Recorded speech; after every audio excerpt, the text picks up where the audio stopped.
Welcome to Kenton Teaches. Enjoy the video. In this video, I will explain how to enable developer mode in your Content Manager. First, you will need to access your Content Manager's core files.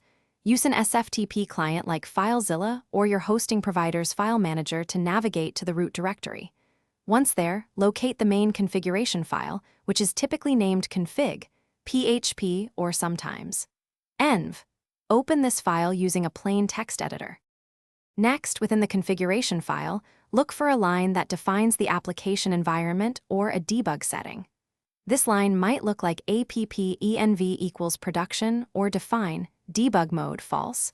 You will need to change the value to development or true, respectively.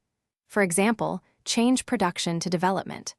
After making this crucial adjustment, save the file to apply your changes.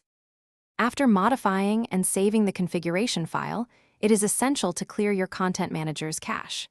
This step ensures that the system loads the updated settings rather than old cached data.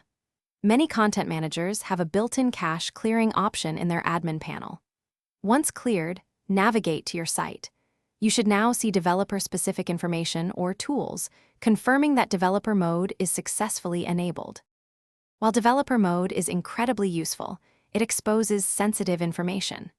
Therefore, it should only be enabled in a secure, non-production environment, such as a local development setup or a staging server.